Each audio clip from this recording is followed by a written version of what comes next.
Prosseguindo no estudo de história da igreja, vamos agora ao item 17 do nosso material didático, Polícrates de Éfeso.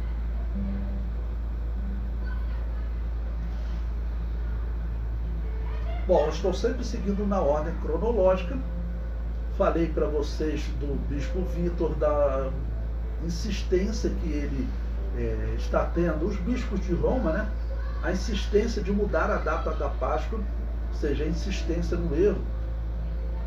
O que nós vamos ver agora é que o bispo Vítor, irmãos, ele vai chegar ao absurdo de querer excluir as igrejas que não seguissem a mudança dele. Seria como se nós temos uma mudança, por exemplo, alguém tentando fazer uma mudança numa doutrina bíblica. Eu vou citar um exemplo da Bíblia, né? Os homens de Deus erram. Moisés, tá ok? Quando ele toca, tá bom, com raiva na pedra e não falou com a pedra, né? Ele acabou sendo proibido de entrar na terra de Canaã. Por quê? Porque ali tinha uma simbologia estabelecida por Deus. Na primeira vez, a pedra tinha que ser ferida, mas na segunda vez ele deveria só falar.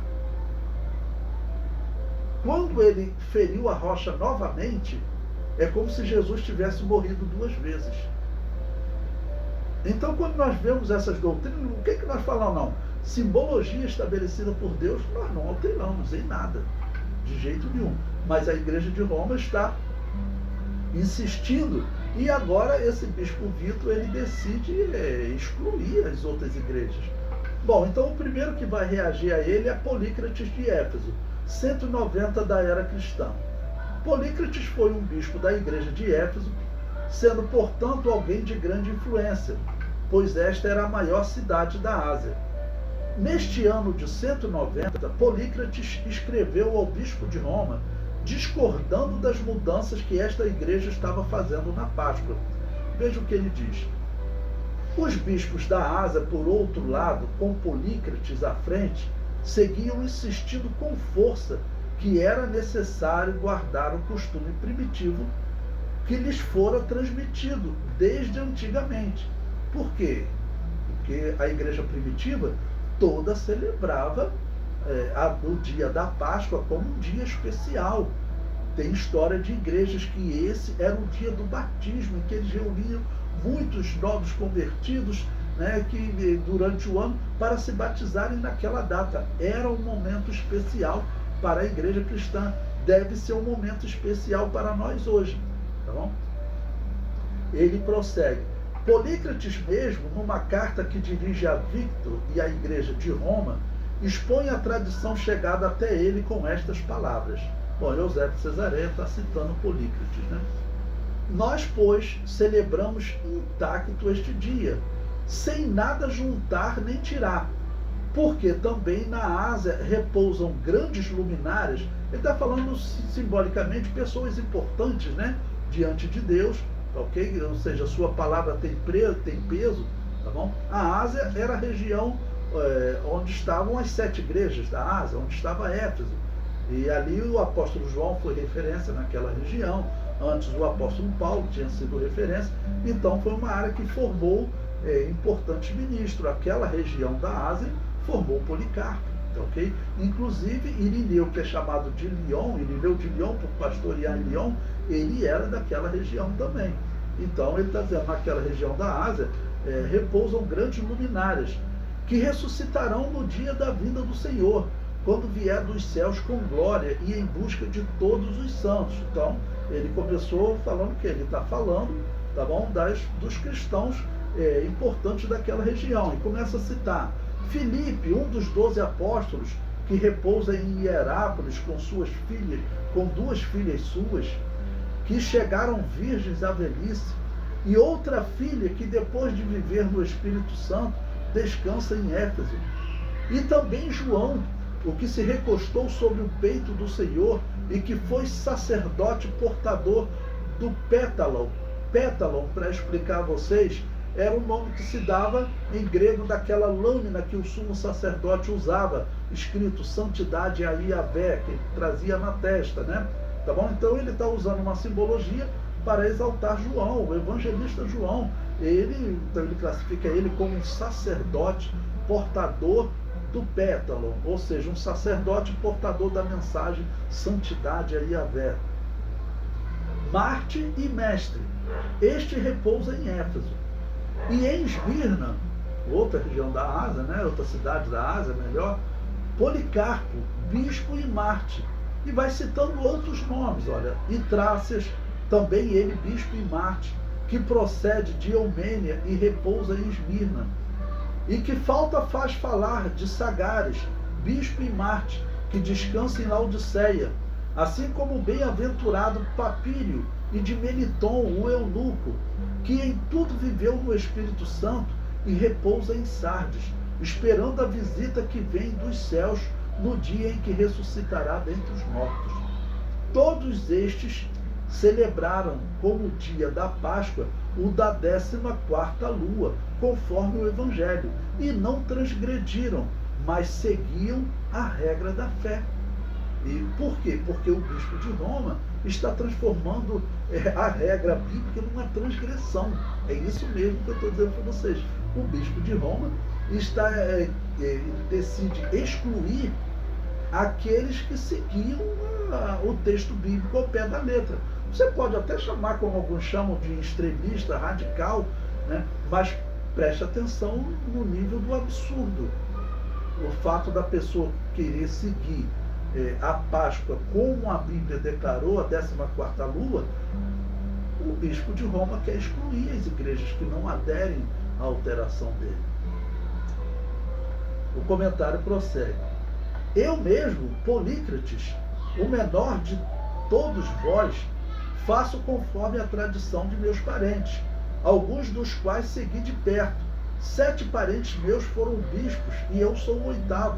E sempre meus parentes celebraram o dia quando o povo tirava o fermento, ou seja, o 14º dia.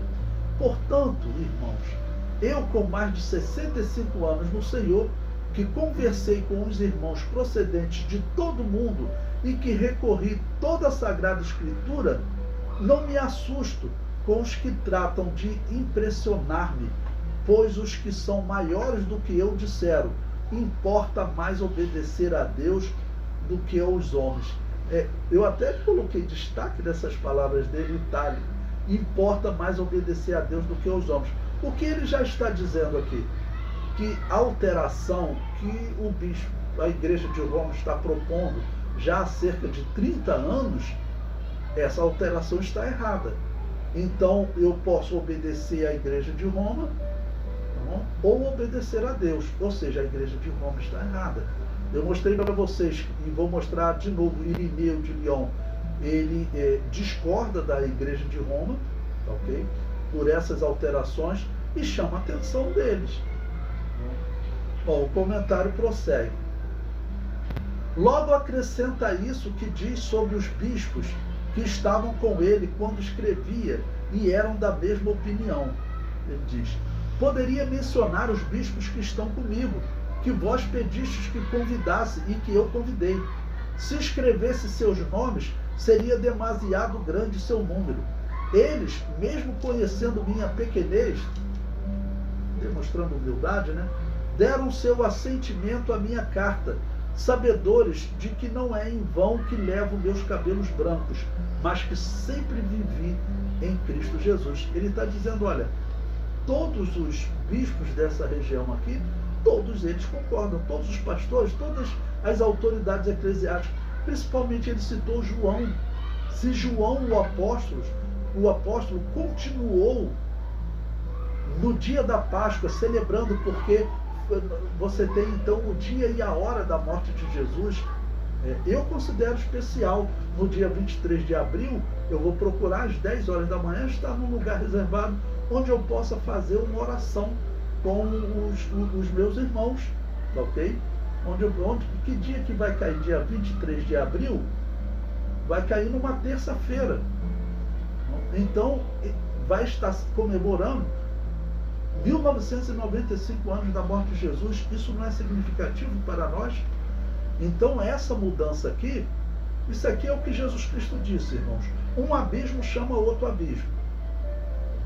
Adotar essa alteração da Igreja de Roma vai causar algum tipo de cegueira espiritual na pessoa, porque são palavras de Jesus. Um abismo chama outro abismo.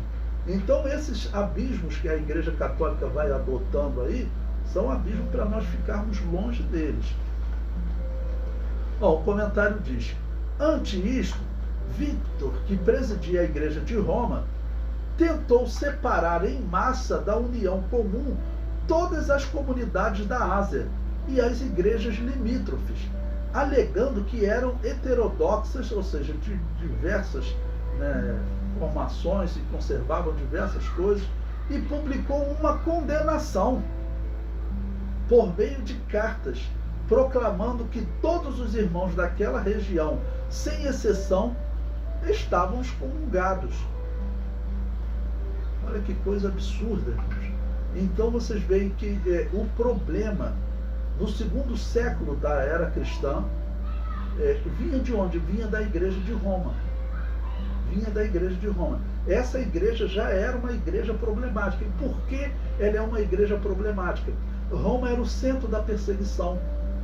Todas as histórias que vocês forem ler, nós vamos falar em breve sobre um cristão da Igreja Nova Profecia chamado Cipriano de Cartago, e que ele vai até escrever um livro sobre os lápices, sobre os tradutores, sobre essa situação dos cristãos que durante a perseguição adoravam o demônio, sacrificavam, e quando acabava a perseguição eles voltavam para a igreja, e ele trata com carinho, claro, todos deveriam ser recebidos, mas eles tinham que passar por um tempo de disciplina. E o que a história fala da Igreja de Roma é que ela pegava e admitia as pessoas automaticamente. Muito provável por quê? Porque os bispos que dirigiam a igreja, que sobreviveram, eles provavelmente também participaram do sacrifício ao demônio, Então, era a única explicação. Bom, Montano acusava eles de terem feito isso. Eusébio de Cesareia vai ser acusado por outros lá na época de Diocleciano. Infelizmente, era uma prática comum, porque não é fácil também, irmãos. Tinha cristão que morria rápido à espada, mas tinha cristão que era colocado 2 anos numa cela, levando surra para tentar arrancar uma adoração ao mundo pagão, aos deuses pagãos. Então, era muito sofrimento. Você 2 anos de sofrimento. Diz que eles às vezes davam surra no cristão, deixavam o cristão mal alimentado. 3 dias depois, quando as feridas estavam lá, ainda com as marcas da chicotada, ia lá, jogava água, sal e vinagre. Então, para aumentar a dor dos cristãos, imagine você sofrer isso por 2 anos. Mas qual era o propósito do inimigo? Era gerar apóstatas. E isso está acontecendo. Nós temos visto pessoas se tornando gnósticas, ou seja, se tornando apóstatas, porque no momento da perseguição tinha um grupo de cristãos que falava: olha, você tem que se manter fiel até a morte, não aceita participar de culto pagão. E tinha um outro grupo, que eram chamados de gnósticos, mas que eram identificados como cristãos, eles se identificavam como discípulos de Jesus. Eles falavam: olha, você participar de culto pagão durante a perseguição não tem problema nenhum. Ou seja, ele acabava que alguns davam ouvido e entravam para essa prática, Nós, infelizmente, temos visto que isso tem acontecido.